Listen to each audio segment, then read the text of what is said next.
Hi. Welcome. I'm Jamie. I'm Christine. We are here for Children of Fallen Gods by Carissa Broadbent. Chapters 1 to 40. Yes, book 2. And we're doing it a little bit different. We broke up the third one into 3, Daughter of No Worlds. We're going to break up the last 2 into 2. Yeah. Because we want to. Yeah. And we do what we want. Yeah. You know what? Sometimes I lose interest when we break it down too much. Yeah, because we're so spaced out recording now, so then it's hard. We're doing less episodes, so it's like, it's taken us 6 months to finish these books. Yeah. So we're like, let's do it in 2 parts instead. Yeah, because then you get more into it. Yeah. You can actually, And especially, like, you not having read these last 2. Mm-hmm. Which will be interesting, but... Yes. So, you did the cocktail this week. You did the first drink of Children of Fallen Gods, and it was a journey. Yeah, it was. I had a whole thing behind it. I was like, I want something gray. I literally have quotes saved for, like, the reason about, Aefe talks about, like, the stone walls and then all these other things. And then it was also kind of like a horror movie at some points in this portion of the book. So it was like this drink called, like, Gray Ghost. I was like, oh, it's this, like, gray color. It'll really go well with it. Didn't go that way. To substitute part of the ingredients, and as we made the video today, we found out that was red. It wasn't. Yeah, it was not the same color. So it was supposed to be a creme de violet, but it says to substitute with the creme de cassis, which is cherry. Which is cherry. So I mean, it tasted good, but okay. And your original name was what? The House of Obsidian. Okay. Yeah. So we are changing that and going to do, what did we say? Asnera? Asneris? The name of yes, Asnera, which is really pretty, which is what Aefe is. Yes. So that's what we're going to call it.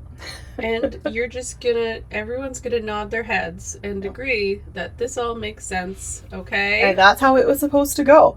So we're going to call it that because, which we find out, she does bite people for her magic. So, red goes with that. So, yeah, it went really well. And then I had also, because we put it on, like, the white and the white. A white background, yeah. White background, white, like, stone. So that also, they go to, like, the prison, which is all, like, white stone. Mm-hmm. So I really put some thought into it. And like the House of Cherry Obsidian, liquor really screwed you over. They like carve everything into stone. The House of Obsidian. So I was like, oh, like, yeah. Anyways, the drink was pretty good. What was it? Did I say what it was? No. Yeah, I did. Did you? I don't know. Okay, so it's because it's supposed to be creme de violet, but we use creme de cassis, Saint Germain elderflower, champagne or prosecco, and a single edible flower if you would like. If you got it lying around. Yes. I threw some silver sparkles in there because I thought that would like go with like the rocks and. Well, it was really sparkly and pretty. It was. This was very similar to the maiden drink that I did. Yeah. Which was the sparkling wine and elderflower liqueur. Yeah. So that tasted really pretty. So when we tasted this one, we thought, you know what? Put a little bit more of that. The cherry liquor. The cassis. Yeah, the cassis. Do a little bit more of that. And our instinct was correct because then it tasted a lot more richer and cherry-like. And I preferred that. Yeah, same. I really liked it actually. Mm-hmm. So, still recommend. Sometimes things get messy and you make mistakes, but it comes out okay, guys. You should get that framed and put it on your wall. Okay, success. Yep. Worked out. Okay. Oh. You know what we should do that I always forget? If you are not already following us on social media. Oh my god, this is amazing. To do this right now. We've tried to do this a million times. We always forget to do it. But we just want to tell you, follow us on social media. So Books and Booze Podcast. On TikTok, on Instagram. Everywhere. Threads. I don't know. Follow us there or whatever platform you're listening on. Give us a follow. Give us a 5-star rating. Please. Yes. Answer the polls, you know? Or answer the polls or give us a comment. All of that is incredibly helpful and we deeply appreciate it. Yes. Okay, now let's talk Thank about the you. book. Okay. Thank you.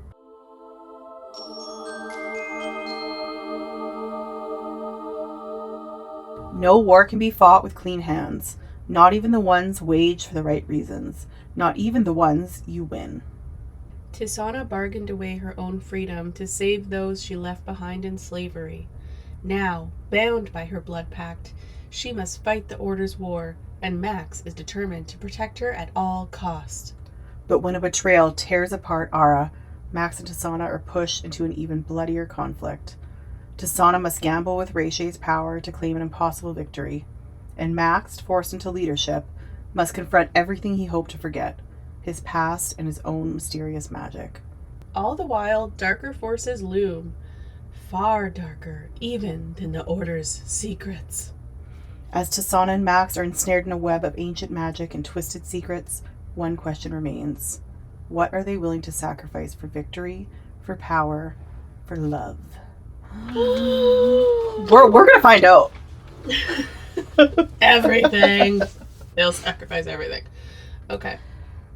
Sorry, how do you pronounce her name again? Aefe? It could be Aefe. Aefe or Aefe. I think it's Aefe. When you read this book in 2024, I recall you asking me or texting me, how do you pronounce this name? Or how do you think? And I was wrong. Whatever my answer was wrong. Yep.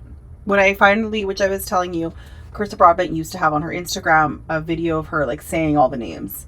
Mm-hmm. Which I finally, because reading it, I think I was like Aefe or Aefe. That's what I say in my head is Aefe. Yeah. I was like, that's weird. And then finally I was like, no, I'm like, I can't. And then it was just. What is it again? I forget already.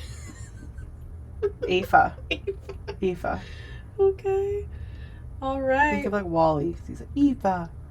Oh, yeah. So, Aefe. But I also then want to call her like Evie sometimes because that's also another pronunciation of it. But it's just a wild name. I was just like, if you saw this, like, how would you say this? Yeah. And it's not what you're expecting. I was like, oh.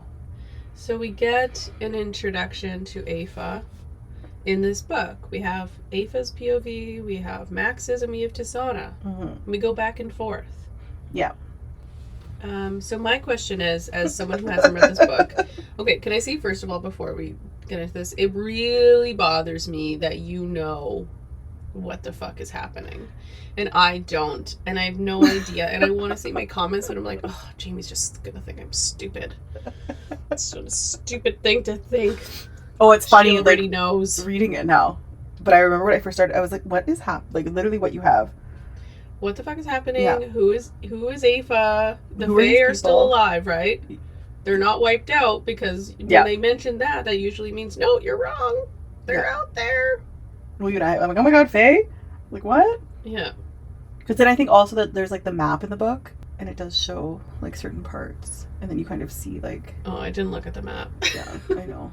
Yeah, but I just remember or something? Hmm? Is there a Fae part? I think it shows, like, because they talk about, like, the Fae lands, so it also shows that, and then you're just like, or maybe I looked that up. I can't remember now. Because I'm reading it on Kindle this time, and I don't think I did when I first... I don't know. I have no idea. But anyways... Okay, so we get introduced to her. Yeah, it just really throws you for a loop, though. You're like, what? Who is this? Yeah. Ugh. And then, well, my question is this Reishe? Is this why we're getting this POV? Yeah. Because she is. Is it her? Or is it someone within her circle? Who knows all those things? I don't. And why that's happening. I mean, you know, but I don't. Ugh. Anyway, Aefe was supposed to be a princess, and now she's not a princess in the house of but Obsidian. She likes to drink and fuck. Yeah.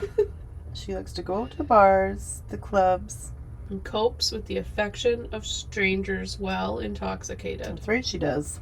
She seems great. Yeah, she seems like a good time. Yeah. I'll come hang out with you. Yeah, she has daddy issues. Yeah. No, her dad's not that great. He did try to kill her in her sleep. He did. Yeah. Yeah, and then her mom is sick, quote unquote, which we've heard before. I forget what other book I'm thinking of, or I thought of. Where their father tried to choke them in their sleep and their mother's also mentally ill? No, it's in another book series that I read that you didn't read. Oh, okay. Where like the mom is sick, but it's like the dad is just like really mean, and then like Oh. she kind of lost it. I mean, I think but then everyone's like, she's sick. I think she was kind of sick. I can't. There's a lot of stuff I just can't remember. Okay. But they also, so with like the House of Obsidian, they mark, which we talked about. They carve stuff like on walls, but they also carve things on their bodies to like mark their stories and things like that. I feel like a very intense thing is that she talks about how like every inch of her forearm is covered in a wall of like black X's. So it's like every time you do something wrong, you get part of those stories like X'd out. So it's like a bad thing to kind of have those on you. Mm-hmm. So, you can just, she goes against the grain, but is treated pretty badly by the people around her that are supposed to care for her. Yeah, she's a bit of an outcast, and part of that are her powers, which I thought was really cool. And I was like, why do you we just skipping to her powers? Care? Well, we're doing half of the book this time, so like I didn't really go in order with all things. I was just kind of just talking about Aefe. Okay. What do you got? Please continue. That part. I lied. It's fine. My point is I like her power. And I don't understand why everyone's upset. Yeah, we find out it's like a bad one to have, and then her and Cadwin. It's only bad because people make it bad, though. Yeah, it's like where it's like, so she loses her crown because of it. And even Cadwin says that normally those children are put down or killed. Obviously, both the same thing. The same thing, yeah. It absolutely is. But they were so nice and let her live. When she takes your power, does that affect the other person? Like, do they get screwed over? I can't remember. Because we don't have that. If that is true, then that wasn't clear. I think we might find out. I think we find out more. Okay, because that's why my question is like, why do they care? If like it doesn't affect the other person, then what does it matter? There must be like some sort of, I think, history or she'll on get it. too powerful or something. I don't know. I honestly can't remember. But we have this storyline where the humans kill everybody. Yeah, so they have all of a sudden, these people come and they find out they were humans that had killed this whole house. There's like houses. The House of Stone, the House of Reeds, and then everyone turns into zombies. Yeah. There's one thing I did find interesting, like, so it's kind of a descriptive part when this is all happening. You kind of see it like threaded throughout the first part of the book. So he talks about, they talk about these butterflies. And we kind of see it. So it's the Atrevez butterfly. Oh, it's like that morning they all left, thousands of them shooting into the sky like steam over the lake. Do you know what 10,000 butterfly wings sounds like? It sounded like rain. Rain, I whispered. Because that's what he said to her.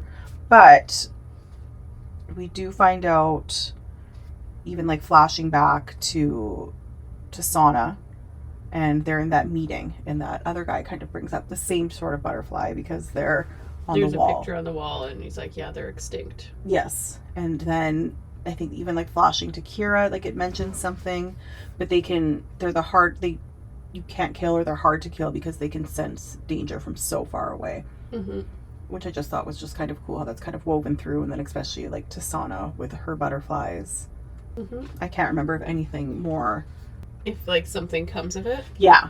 Or if that's just kind of just a fun factor. Well, I guess we'll find out. Yeah, but I enjoyed that. Do you have anything to add about Aefe? Because literally the only other thing I wrote down was that she had a hole in her gut. Oh my god.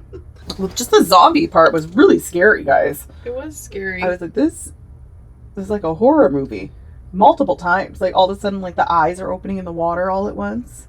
Yes. And coming to attack them. Oh, and there's Cadwin. Cadwin. He starts doing autopsies.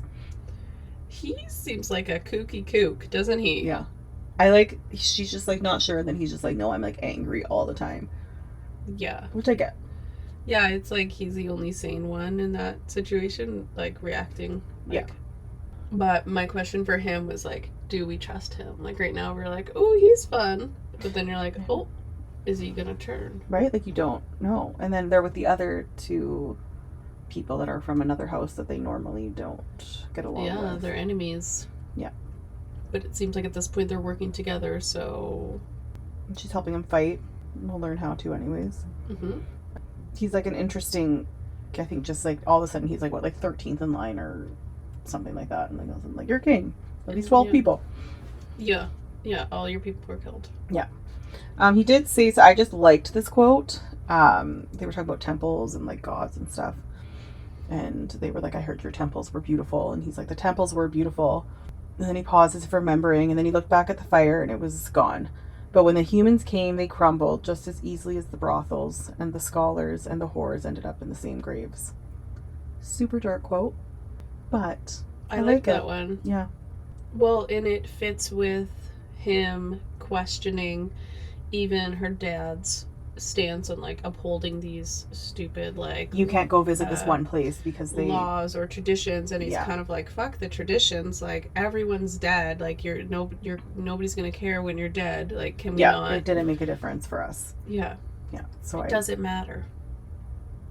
And I think he does, like, he points out to Aefe, like, he starts pushing her on that matter, which I also like enjoy. Always love when there's a character that does that, to like push you to see bigger and to see more. Your dad likes you because you're of use to him. Yeah. Basically. And that's how he's treating me, but you're wanting me to like respect him or... And it was also interesting because then she does also say, do you think the other houses don't whisper about him? The power was never intended to be his, it's your mother's and it is yours. So we find out that he was actually not, like, he's not technically the heir, that he married into it. Yeah. Which I think is interesting. And then when she takes his power... Why do you think it's interesting? Because something's going to happen? Well, obviously, like, it's an interesting point. Cadwin's powers sound kind of crazy and cool. Yeah, he seems like... Yeah. He can do stuff. Right? Like, when she says, like, she's like, he could see in his shed, like, it was like a butterfly, and then, like, breathed him back to life. I was like, what is happening? And there was, like, a stone... The ending of their part was so confusing, and I can't even remember stuff. Like, who was the stone man? What's going on? Because then it's like humans, but then not all humans. I'm really excited to be reminded. Are you what happens? Not remembering that part? Or no, what? I don't. Like, I can't. Like, I kind of like vaguely remember what happens, because then obviously like stuff like comes together. But I was just like, I can't remember how this how these all lead to certain things. Yeah, it did definitely leave me just confused. But yes, we are left with her with a big hole in her stomach. Yeah, and this was so disgusting that I wrote down this disgusting quote that I want to share with you, so you are all disgusted.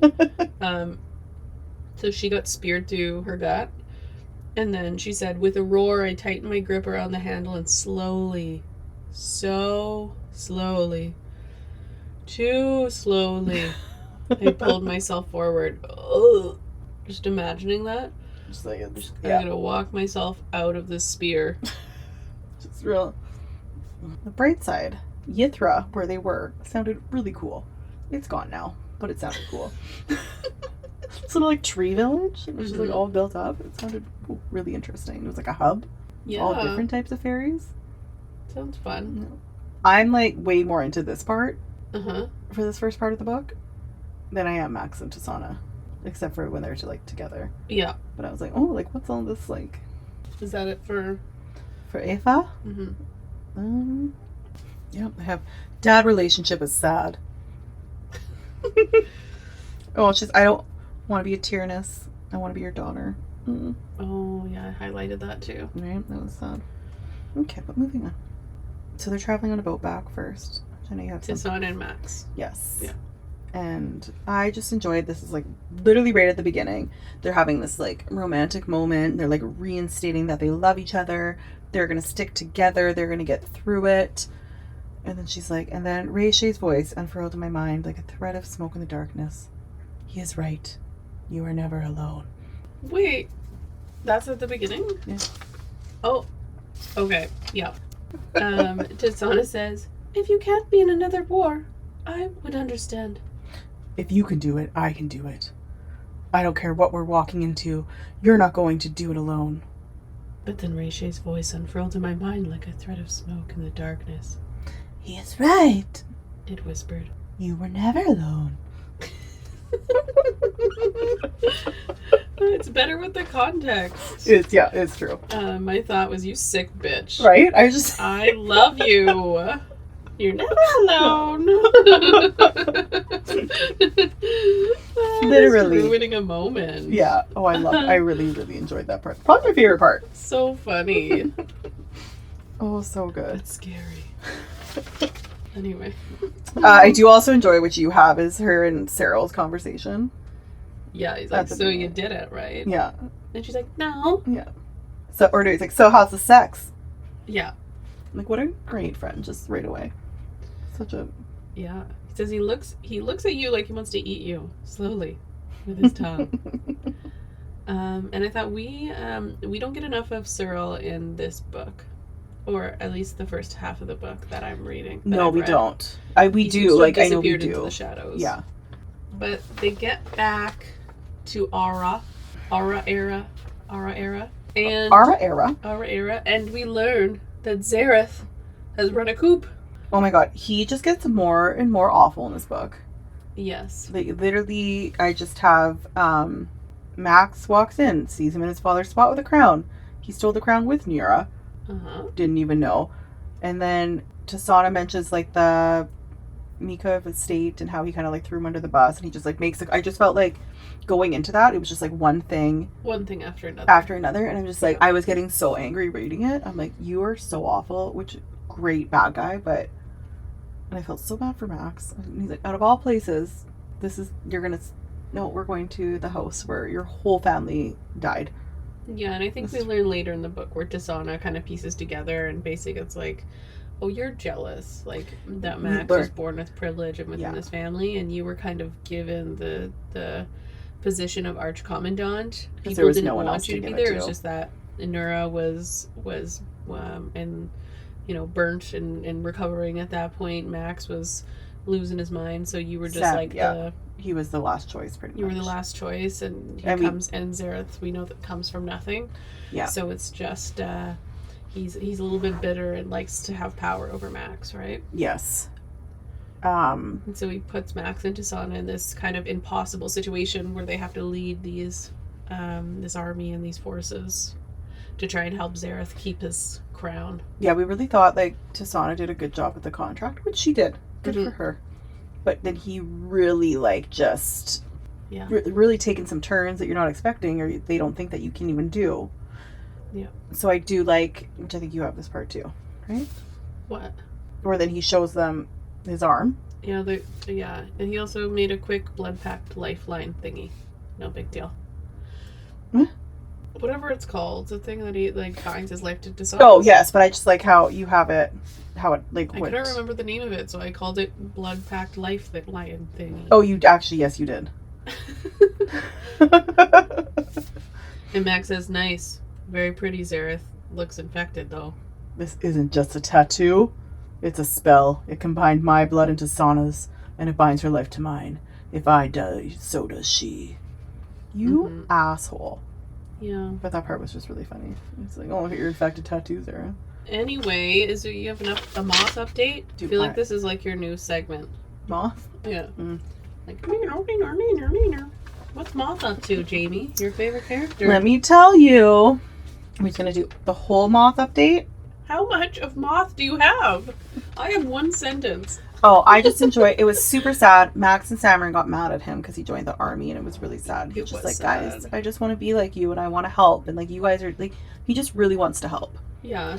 And then he also does get drunk for the first time, and it's super funny. And then he has to kill someone while drunk, or what? Yes, but I do really like a quote that happens after that. So yes, he ends up having to kill someone to protect Max, and it's so sad. But him and Max finds him. He's like by a cliff or something, and you can tell that he's crying. And Max looks at him and just kind of realized like he went through the same thing. And I think I have this. I just put it under Max, and I wrote sensitive king. Oh, right. So he says, I blinked and saw my own brother's face from years ago. The way he had looked at me when he realized that I couldn't look down at my own hands without seeing them covered in blood. This will poison you, Max, if you let it, he had told me simply. Find a place to put it away. We're not going to talk about this again. That's how it always was, a thing that festered unspoken, a thing that lived behind closed doors, and closed doors alone. It had been easy for Bran, for Nura, for my father. I'd been so envious of that because I wasn't made for it. All of my emotions had always been so close to the surface. There's nothing wrong with this Moth, I said quietly. With what you're feeling right now, do you understand? You did what you had to do today, and we're both alive because of it. but you never want to get used to what it feels like to kill. Mm-hmm. Like, Max says he's not good with words, but that was really, like, the perfect thing to say. Hold on to this, onto what you're feeling right now for as long as you can. Hold on to your humanity. And if anyone tells you to be ashamed of it, if anyone tells you that it's weakness, that you know the value of human life, then you're fucking lost, Moth. They are lost, and so many are. Mm-hmm. Hashtag sensitive king. Yes, and also, surprise, Max has a brother that's alive. Yeah, so he's gonna come back, right? I don't know. Yeah, but yes to Moth, poor boy. But I also love that Max feels very different than other main mans. Yes, that's why he's so great. So when I say sensitive king, I'm not just joking. I actually think it's wonderful that you're showing a different kind of man, because even when we think of like the Rhyssands or the Slades, like it is a little bit of a what do you call it? Like a particular formula of man. Yes. That is still hyper masculine, but also like is sensitive to the woman's needs. Whereas Max feels like a generally sensitive person who, I hate the word empath, but feels a little bit in that category. Why do you hate that word? I hate that word because I think sometimes people that's a whole other tunnel that we are not going to occupy. You know what I mean? Though, like this type of sensitivity that isn't just about like I'm sensitive to my partner, female partner. Yeah, this is different. This is a different personality type. Yeah. Well, even him like just describing the difference between like him and how his brother or how Nura like how handles it. Like he's aware that he is just a more sensitive person. We need this man in our books. Yes. No, you're right. And I think it would be nice to see more of a variation, even though, you know what, I love yeah, I also love those also, okay? Yeah. But I think just out of all like book boyfriends, yeah, he's supreme. Yeah. Okay, and also when they finished the Zara thing, I just really enjoyed, this was like such a bad guy line. So he's like in his chair and then he just says, "Do you know what power is?" he said, leaning back in his chair. "Power is sitting here alone in a room with 4 people who want to kill me and knowing I'll walk out alive." Oh yeah, that made me mad, but it was also like, yeah. Like such a great bad guy line. But I was just so angry. I'm like, you fucking dick. Okay, so before we go off to war, there's a little bit of a lover's quarrel. Okay. Anyway, so there's a bit of a lover's quarrel and they're kind of going back and forth about what they have to do. And Max says to Missanah, "You sound like Nura." Do you have this down? I don't remember this part. Okay. So he says, "You sound like Nura." She said, "The words cut me open. I yanked my hand away from his, even though I could already see the regret spilling over his face. What do you want me to say to you?" I shot back. "Do you want me to tell you that I want to walk away from all of this?" "I do, Max. Of course I do. But there are so many people who cannot walk away. They are still there, suffering. Girls like me. You hate Zareth for leaving me there, but you're asking me to do the same thing." Something flickered in his expression. "That isn't the same. Why? Because they aren't standing in front of you? Because you don't love them the way you love me? Just because you don't see it doesn't mean it isn't happening. And they are just as loved, just as important. It is a privilege to do nothing, Max. So many people do not have that gift." Okay, I did have this quote. Okay, I was like, it's one of my favorite quotes from the series. Under Max's midlife crisis section that I have. Oh! Yeah. No, but it was another moment similar to ones that had happened in Daughter of the Worlds, where Missanah just tells him what it is, and it reminds him of his privilege and his place and his blind spots, and then he, like a king, goes like, "Oh, yeah, like a humble king." Like, I wish I could take things like he does, right? And like not get so in my head about it, or just he's like "That's accept a good point." Yeah, or not get defensive. Yeah, and he's just like, "No, yeah, that makes sense." Yeah. Thanks for bringing that up. Said literally no one ever. But it's I just feel like it is a privilege to do nothing, which I've also heard like other people say. But since reading this book, I've seen other people say like it obviously stands out more to me. Yeah. But just like I think how like Missanah's story is written, it just really kind of like opens your eyes more a bit to. Yeah, Carissa Broadbent does Missanah's story in a unique way. Yeah. I like the way that she tells these themes. Mm-hmm. Same. Glad we agree. One thing I did like about Missanah's approach to war she uses Ismaris's lesson that she learned, Yes. which reminded me of Oren from the Play to Prisoner series, when Oren in the first book was just because women she was a like saddle, basically like a sex worker within the castle, but so she didn't really have a voice, but she was surrounded by powerful men, and she would just listen. Yeah. So similarly, it seemed like Tisana was around these sort of situations where she was dancing for Ismaris and like other so it's like a part of the conversations. Yeah. Right? Listening and learning. And so one of the things that she learned was to, what do you call it? Like, you don't kill everybody, you just make them like afraid of you. Yeah, like you need someone. Like a dead person isn't someone you can use to your benefit. Yeah. Like they talk about how he took like a child from each person or something. I can't remember, but yeah, but I think the point is like if you slaughter everybody, then who's there to follow you or fear you? Yeah, who's going to talk about how tactic? Yeah. And so she uses this in the war where I'm not going to kill everybody. I'm going to make them afraid of me and make me like a legend and use that tactic. And then she's still following what Zareth has commanded her to do because he does like pull that card out. Yeah. So she's still doing that. She later has a dream about Ismaris too, where she actually speaks to him and she says, I hope you can see it when I destroy your world with the knowledge I stole from you. And she's referencing that idea of, get it, girl. And then Max hears about this and he's like, oh, good idea, Tisana. I'm going to try not to kill all the people too, and I'm going to try to do it differently. And then he does it. They're so supportive of each other. Good idea, my lady. Yeah, I love it. Yeah. Okay. There's like one, because then, so he's seeing those and then she's hearing like the stories because they're obviously like not together. And I think she read something and she's like, every time people spoke of him, I had to suppress a small, proud smile. Of course he would be incredible. I never had a doubt. Still, Max Antarius Varleone, acclaimed general, was nothing to me compared to Max, my friend. They are so adorable. So freaking cute. Adorable. Oh, and their note writing. They write cute notes to each other. They just love each other so much in such a nice way. Right? And I do. And they're like friends. Look, I like spice in books, but I also like the hypersexualization of this relationship. Yeah. Where we said this in Daughter of No Worlds as well, but like because they were friends first, there does feel like a really strong relationship that isn't overtly sexualized in like the dialogue that we get to, which is like refreshing or different. Yeah. And I think nothing to put hate on the spice. No, that's why there's the flames or the chili peppers to tell you how much and how little there is. And I like spice. This is just, I just mean like having something different, like a different type of relationship is a nice story to hear too. Yes. And even like it kind of showcased like how when she reads the note, it's only like how many words, but she's like, but in between that I can read what he says with his no words, I can still knows him so well. Yeah. Can I talk about Nura?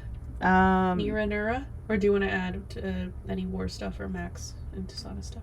Okay. Oh yeah, because I do have the Nura, which you probably have too. Nura, I will say I actually I want to say like one party wants to say that I like her, but I don't like her. I think I just like her character. I think the more that we get to know her, the more Carissa is like explaining the layers of her. And so even though she does awful things or seems like ice cold, we're also getting a little bit of like more understanding, and so I don't hate her as much. And so I really like the dynamic of Nura and Tisana and how they're frenemies, right? Yeah. And so we get this like, I hate you so much, right? Like in Tisana's but even like in the last book, like it's weird how she's still like taking care of her. Well, yeah, and then it's like I'm gonna hold your hair back while you puke. Yeah, but you're still like being that. She's always the constant when they're taking care of her. Yeah, and you could argue that that's because she doesn't want Tisana to die because she's using Richet's power, and that's really dangerous. Yeah. And she doesn't want her to die like the Sammerin, right? Yeah. And so she's looking over her. So, I mean, she has some empathy for people. I don't know if you'd call that empathy. Not empathy. That was the first word that came to my mind, which is probably because we were talking about empaths. I don't know if she has empathy for Tisana and is like, oh, I hope you're okay, Tisana. It's more like, I hope you're okay because you were our weapon. Versus there's other moments in this book where Nura kind of explains, you know, even when she's talking about her friend, the Sirazan who dies. Yes. Right? Like, that she seems sad about that, for example. Or when they talk about like the necklace from Max's mother. Yes, I loved that. Where it seemed like Max's mom really saw through how Nura can go in a direction that would make her ice cold, and she just like she like almost saw Nura in a positive light, even though she was like a little bit rough around the edges, like hard-hardened. Yeah, and how like saying to Max like we need to kind of be there, and I like that he also told her to keep it. Yeah. Yeah, that his mom wanted to give that to her. Yeah. And she does kind of give Tisana life lessons too sometimes that feel definitely jaded, but I also appreciate them. Like she says, I'd be careful who you judge, Tisana. Maybe one day you'll stand where I do. You'll cut away every weakness. You'll make every sacrifice, and then the world will look at you and sneer at your inhumanity as if you didn't just become everything they told you to be. Yes, I did it, yeah. It's like, be tough, suck it up, be this soldier, be this leader, be, you know, less soft, basically. And then when you do that, you're judged for it. So it's like, Tisana, you're on that trek as well. So don't look at me like I'm an evil monster. Yeah. I'll see you in hell, bitch. That was her follow-up comment. But even like Tisana, when she's with like the refugees, they talk about how they want her. Like they're getting letters from home. From Threll? Yes. And Tisana kind of says they want justice, they want this. If I were a man, this is not what would be happening. They would be praising me. Right. But now they want my head because I'm a woman who came and did this. And even, I think, was it the last book where Nura said, like, the difference between men wanting power and women wanting power. Yeah. Like, kind of same thing, right? So there is this, like, thread with the two of them, even though it is filled with, like, obviously a lot of hostility and all these things, but I love it. I love it. Let's see where Nura goes, because I don't know. Oh, and then, like, her jealousy part. What do you mean? When she talks to Riche. Yeah. Yeah, those two have a relationship. Oh my god, and I forgot. Like, I obviously remembered, but I was like, oh, I forgot, like, how much. I feel like Nura's almost, like, obsessed. Why did you choose her when you rejected so many others? You envy her. I don't. You do. And not because she has your former lover, but because she has me. And where would I have lived in that mind of yours? Did you think that you would lock me in your palace of ice and steel like everything else you fear? You did not truly want me, because I would have seen everything in you. Ooh. I really liked that conversation. I was like, oh, and I almost wish like she would go in there and see what's up. But it is so weird how much it is like she's not even jealous of the Max thing. Like, I feel like she genuinely is like, I want him to be happy. I want him to do all this stuff. Does not care that they're in love or anything. Mm-hmm. But how jealous she is that she's not able to have the power. Yeah. Okay. Oh, sorry. We do learn about AMIRIGHT. I don't know if that's how you call it, but it's a magic toxicity sickness. Yeah, that's what that Sirazan died from. If you go to the depth of your magic or something, right? Yeah, it gets really magic in this one. I feel like it's confusing. There's like you go too deep into the layers. Yeah. For too long, doing too much. But then I thought it was interesting because it's also like you kind of, as you're reading it, some stuff that's happening with like Aefe, and then what's going back. So then when they find the human bodies and do like the autopsy and like what's going on, I was like, is that another form of it? Because it almost like it's so close and it's kind of like mirroring each other. Well, I assume that, like, the stuff that's happening now is going to have relevancy to the past with the Fae. Just we don't have all the connections yet. Yeah. And also, like, how Zareth's arm's getting so infected. I was like, is that a form of it? Like, how does it... It seems like it. Yeah. That clearly seems like it's going to be important. The other thing about Max's midlife crisis I just wanted to add... Which I was like, he's thinking, who am I? Why am I doing this? Do I hate my family? There's this interesting, like, family conversation that she has with Tisana, you know, kind of like, oh, my family would love you. And she's like, no, they wouldn't. Yeah. And so he's absolutely not. He's like, I don't know how to reconcile it, the bad with the good, the things that I loved with the things that I hate. And there's so fucking much that I hate now about what we were. So many things I didn't see back then, but despite it, I still. And so basically, he's just talking about. I love my family, and also I understand that they would never have accepted you. And then also, there's this other thing that I'm really good at, and like leading boars, and now I'm trying to come to terms with all the things that maybe I'm seeing now in a different perspective, and things that I did and things that I were proud of. So now it's all like confusing. And I think to Sana, I don't have exactly what she said, but basically like do not think I would have liked you then, that part. No. I think she's just trying to reassure him with his family, like we just like you keep going and you try to do better, and you can still love your family, but you build off of them and try and make things better. And that's part of why I love you, is you try to do better and you try to make things better. Yeah. Right? Yes, I also love that quote. I just feel like that's a relatable thing. I think that isn't that like everybody's parents? Right? Everyone's like, you're always just like, it's such a struggle. It could be like a struggle to kind of like really like anybody on any level. Accept for the pieces that you can and you can love. You don't have to agree on anything, and then you try and do better for your generation and then for your kids, and then that just keeps going, and then you're gonna do the same, and you're gonna fuck up. And interesting. Mm-hmm. Okay, do you want to go to them going? I wanted their reunion real quick. Oh, okay. Yep.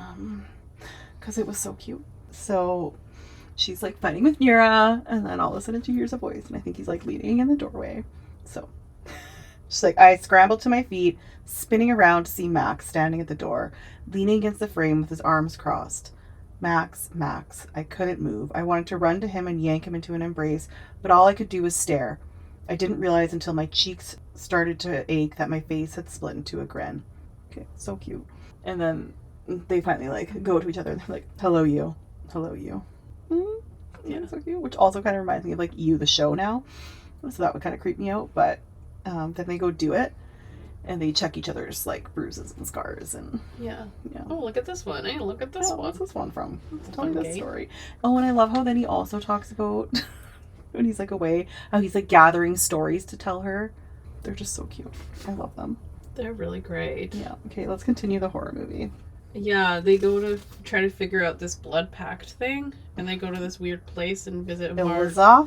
Vardir. It's Eliza. Yeah, but the guy's name is Vardir. Oh! Or is it? I don't know. Tell me. Just kidding, don't tell me. Okay, yeah, so they go to this creepy old thing that's been there forever. Oh, which was also why I wanted to use the white stone. I think I talked about that. But it's a big building made out of polished white stone. The building was made out of polished white stone, so tall that its peak faded into the ocean fog above us. The sides were slightly slanted, and the waves roared against them, like fields to an unyielding door. There were no windows, no openings at all, save for a single tall, narrow black door. So super welcoming. Yeah, no, seems like a good place to visit. Then there's this guy in this room with no furniture that smells like human feces, but there's actually none to be found. Yeah. So what's happening in this room? We don't know, because even though it's like there's supposed to be like people screaming everywhere, but it's like everything's like silenced. She hears it and then it's suddenly cut off. Like, yeah, it's. Is he wearing a diaper? What he does, he says a lot of interesting things. No, let's talk about the diaper. That's even more interesting. Okay, what does he say that you think is interesting? Just that so she was like, did what, Vardir? You wielded Rayshay's magic directly. You alone. Why are you laughing at me? I just said a joke in my head. I was listening. You were saying a joke in your head? It was like more like fartier. Sorry, I was just so disturbed that she was like, it smells like human feces. Feces, and there's nothing in this room. Anyways. Kick. I think he does point out like how at the end of the last book we were talking about what happened with her and Rayshay when she like at the mansion, when she saw her or whatever. And so I think he just kind of confirmed that you're able to wield her magic directly, where like that's not what Max was doing. Like she what's the difference? Like he said, you wielded Reishi's magic directly, you alone. So that Okay, she so- has more control. Rather than when Max had it, Reishi took over? Yes. Okay, got it. Wherein you've kind of seen that as things have been happening, how she's able, they're almost like working together, how she's able to have way more control about what's going in and out. More. That's Yes. why. But I think when she also in the last book went into and that ate her world. Heart. Yes. Now, eating her heart. That's what you get. Oh, the book I was reading today, someone ate a heart too. Ooh. So that's fun. And then licked it off someone's face. Okay. Oh, and then there's the other magic part. What do you mean? He kind of explains a little bit more to her. Like, so human bodies aren't built to withstand such power. This magic feeds on life. It will take and consume whatever life you can give it and more. The more life you give it, the more powerful it will be and the higher the cost. Oh, because you're killing so much and that's fueling. And then Reishi shows her like killing someone and then that's giving. So they're kind of, both of them are like, oh, let me kill people. That gives us more power. And it's going to happen. And then it chases them away, showing them really creepy things. And then it also says, like, doesn't want Max to leave. And then says, like, you'll be back in 2 weeks or something, or see you in 2 weeks. This is your home, which is super creepy. And then showing them super creepy things. So they go through this traumatic event together. But this guy also says they're coming. Yes. Which reminds me of... the butterflies? Well, I didn't think of that. But I was thinking more like... Harry Potter, when they're like, what is it again? Aefe? Yeah. Aefe's storyline where they're all scared, like the bad humans are coming to take over. And so it reminded me of that. So I was like, oh, they're coming. Yeah. So is that what he means? Like the bad people are coming. The bad people are coming. I don't know. I guess I'll find out. Mm-hmm.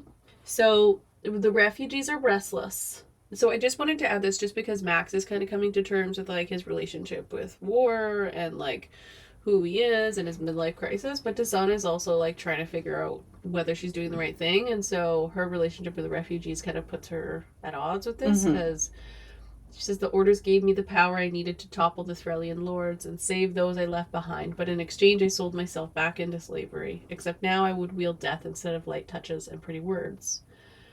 And then also when they're calling her out and be like, do we trust her to help us with like the people that are still left in Threll who are threatened? And then Voss shows up. Comes out of nowhere, this guy. And he's like, I don't believe this bitch. Yeah. She lied to me. Meanwhile, great, he's the got one person 2 holes for his nose. This stupid bitch. She's just in the corner. Yeah. It's not looking good for her. Voss. Which we did not talk about. When Sammerin takes the girl's head and then molds it into Missanah's head. That was disturbing. And I was like, can someone go check on Sammerin? Right? Can someone go check on him? Where's his tent? Because someone needs to go give him a little cuddle. And hold him. Anyway, Tisana's kidnapped. And yeah, she wakes up with tattoos all over her and she can't have magic. She did not learn the lesson of all the other books we've read. You don't even eat or Daughter drink of the Worlds. anything. Yes, that literally just happened to you. Why are you eating the soup? Yeah. They're her people and she trusts them. But she even says, like, the last time she goes to visit, she talks about how she never really has, like, a place, never finds a place. And she's like, even here, like, I'm not part of them. I'm not quite them. Yeah. So, no, you don't eat or drink anything. She's trying to be polite, but don't eat the soup. No. Don't eat the soup. Anyway, she's kidnapped by the king. Now she has no magic because these tattoos are all over her. By the other people. Cliffhanger, our self-imposed cliffhanger, because we decided where to end this part 1. Why does everyone have A names? Thank you. Carissa Broadbent loves A names because remember how I talked about her most recent one? The Songbird? Same thing. There's like 3 different A names and they are all important people, which we also said she had already like done or something and didn't realize, where I was like, I can't. They're so close. She admitted to it, though, on her social media. So good for you. She realized that she had done that, but she couldn't take it back. Because she had already had the other books with their names, but then all of a sudden it was like they all came together. And she's like, oh no. Like, A's even aren't even like a super popular letter. Well, I guess it kind of is, but... But if you Google, what's a good name for blah, blah, blah, or what's like, whatever, the A's come up first. Because of the alphabet. That's my theory. She was like, looks great. Right? Aefe? I'm in. Alvarez? Aefelita. Amy. Alfie. Okay.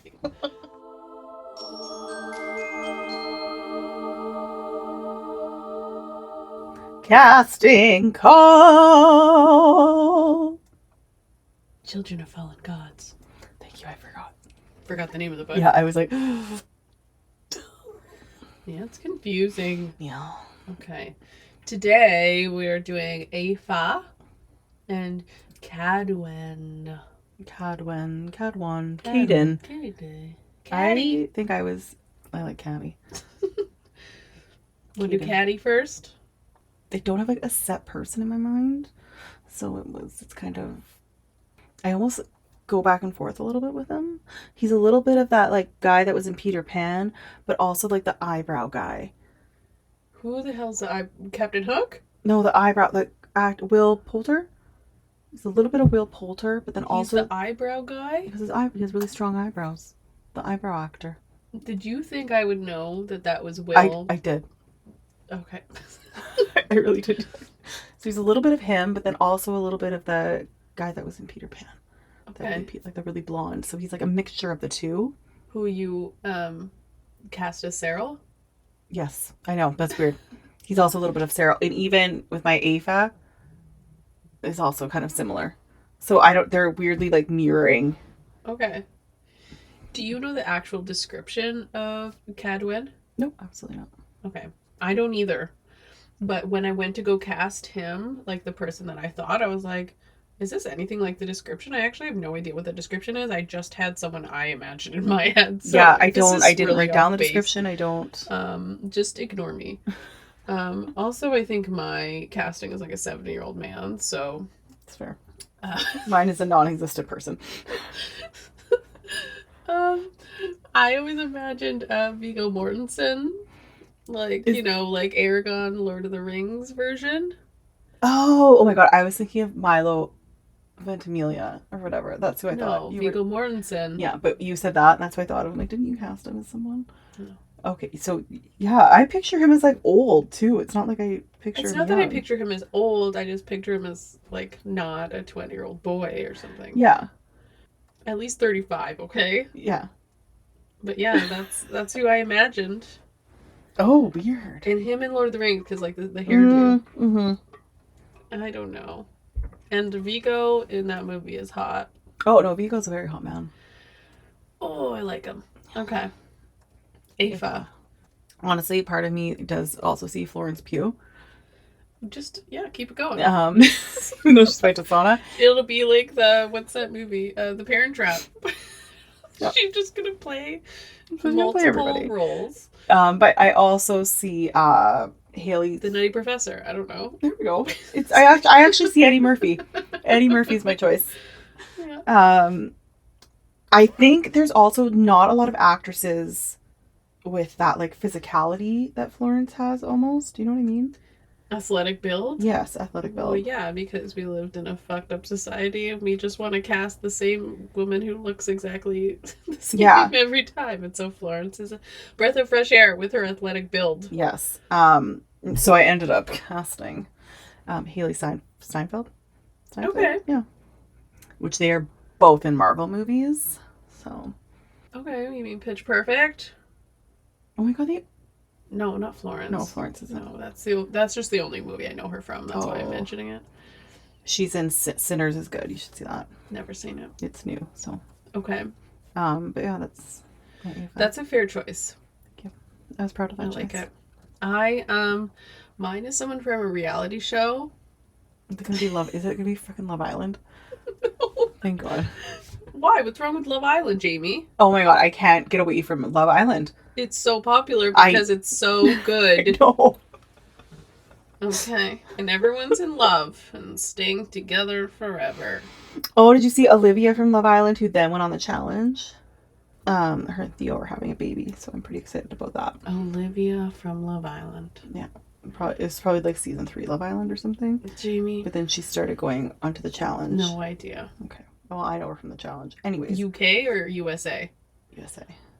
Jamie, I can't. My memory's not that good.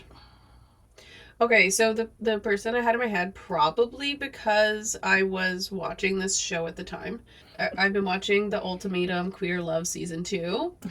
Well, you know what? I love that show. And so Haley from that show, Mm-hmm. who is great. I need to start thinking more reality people for it. Oh, She just has long red hair, and I imagine Aefe with long red hair. yeah, I saw another casting where someone had long red hair. And she just has a great personality, and so that's who I kept imagining. And I know that Viggo Mortensen and Haley from the Ultimatum Queer Love Season 2 maybe aren't the pair that would make sense to you, but it makes sense to me.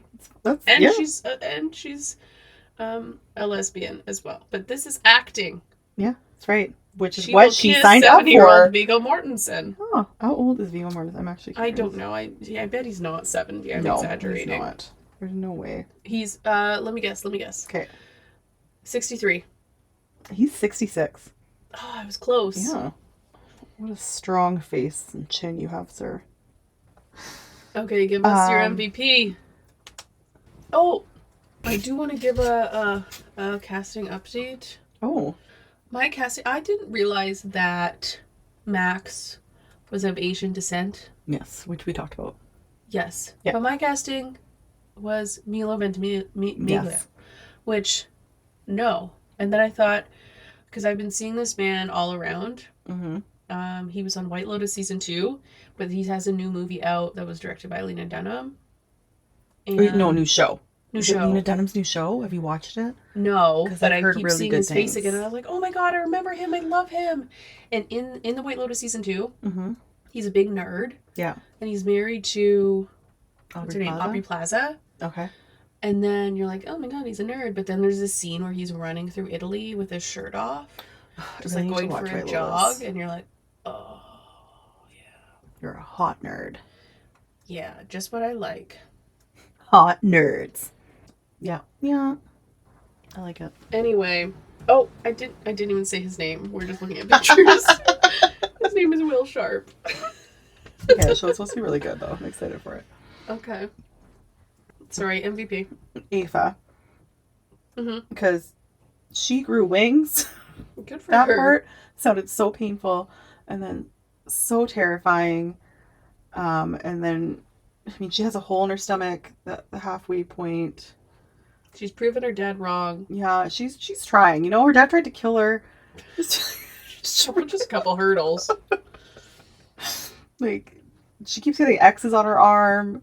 Her relationship with Cadwin, like, just helping how they, like, fell asleep. And she's like, oh, I'm going to stay here with you. I like their relationship. I think it's sweet. Mm-hmm. Like, I think they're, like, kindred spirits. Yeah, I like them. But even though I think, like, literally more stubborn people could have just been like, I can't show this power, because really it's like you're putting yourself up to die just showing that power, and she still did it. Well, otherwise she's gonna die, though. Also fair, but she could have also done it and left him. True. Yeah. Okay. Good choice. I really had to fight not to give it to Moth. I'm just gonna give it to He got drunk for the first time. He can be your final MVP. The whole series, Moth will be your MVP. My MVP is Nura. Simply not because of her actions, but because I am enjoying her as a character. Okay. Yeah. I like getting the complexity and the depth of her pain and how it is manifested into this ice cold bitch. Yeah. I can relate. She's really good with knives too, which is kind of exciting for her. Yeah. Fuck that in-depth storyline. Just the knives. Yeah. The knives. Just her knife fighting. So good. Okay.